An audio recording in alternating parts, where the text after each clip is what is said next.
ഇതിക്ക് സ്വാഗതം. വീഡിയോ ഇഷ്ടപ്പെട്ട് ലൈക്ക് ചെയ്യുക, കമൻറ്റ് ചെയ്യുക, ഷെയർ ചെയ്യുക. ഇത് കണ്ട നിങ്ങളെ വീട്ടിലായിട്ടുണ്ടതാ ഇങ്ങനെ അയൽമേൽ ഫുൾ തുണിയാണ്. ഈ ഭാഗം ഇവിടെ രണ്ടയലുണ്ട്, അതിൻ്റെ അപ്പുറം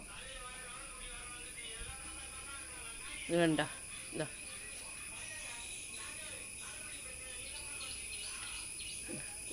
എൻ്റെ അപ്പുറം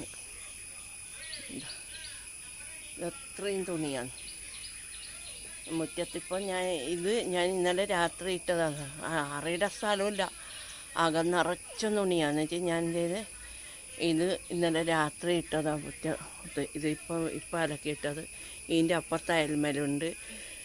ഒന്നും പറയണ്ട, ഒരുപാട് തുണി. വെച്ചാൽ ഒരു വീട്ടിലൊരാൾ പനിച്ച് കിടന്നാൽ എന്തായിരിക്കും സ്ഥിതി. പിന്നെ അലക്കാനാളില്ലെങ്കിൽ ഇതന്നെയല്ലേ കഷ്ടം. അകം നിറച്ചുണ്ട്. അകം നിറച്ചെന്ന് പറഞ്ഞാൽ ഇതേമാതിരി ഞാൻ വെയിൽ വരുമ്പോൾ തുണിയെടുത്ത് മുറ്റത്തിടും. അതിങ്ങനെ ലേശം ചൂട് തട്ടിക്കഴിഞ്ഞാൽ എടുത്തിട്ട് അകത്ത് കൊണ്ടുപോയിടും.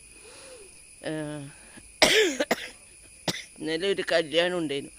കല്യാണത്തിന് പോകുമ്പോൾ എനിക്ക് ഇതേമാതിരി ഇങ്ങനെ സ്റ്റെപ്പ് കയറണം, മേലെ കയറേണ്ടതാണ്. അപ്പം മേലെ ഇങ്ങനെ അല്ലേ തന്നെ സ്ട്രീറ്റ് ലൈറ്റ് നമുക്ക് സ്റ്റെപ്പിന് ഫുൾ കാണൂല. മേലെ ഇങ്ങനെ കയറി എൻ്റെ ഫോണിൽ ലൈറ്റില്ല, ഫോണിലെ ലൈറ്റ് പോയിന്. അപ്പം മേലെ ഇങ്ങനെ കയറിയിട്ട് ഞാൻ ചെയ്ത് പിന്നെ മേലത്തെ സ്റ്റെപ്പ് ഞാൻ കണ്ടില്ല. ആ സ്റ്റെപ്പ് ഇങ്ങനെ ഉള്ളോട്ട് ഇങ്ങനെ ആയിട്ടാണ് ഉണ്ടായിരുന്നത്. സാധാരണ സ്റ്റെപ്പ് അങ്ങോട്ട് പുറത്തോട്ടാണ് ഉണ്ടാവുക, ഉള്ളോട്ടാണ്. അപ്പോൾ എന്ത് ചെയ്ത് ഇത് അങ്ങ് തടഞ്ഞങ്ങ് വീണു. ഫോണ് താഴെ വീണു. ഞാൻ മുട്ടും കുത്തി വീണു. അപ്പം മുട്ടിന് ചെറിയൊരു ഫ്രാക്ചർ പോലെയുണ്ട്. മുട്ട് മടക്കാൻ കഴിയില്ല.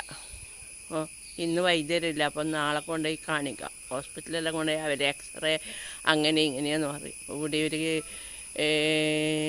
ബാംഗലത്തോയെല്ലാം ഒരു വൈദ്യരുണ്ട്, ഗുരുക്കളുണ്ട്. അപ്പോൾ ഓറെ കൊണ്ടുപോയി കാണിച്ചാൽ സുഖമാവും. പക്ഷെ മുട്ടിന് എല്ലിനൊന്നും പൊട്ടിയിട്ടില്ല, പക്ഷേങ്കിൽ മുട്ട് മടക്കാൻ കുറച്ച് പാടാകുന്നുണ്ട്. പിന്നെ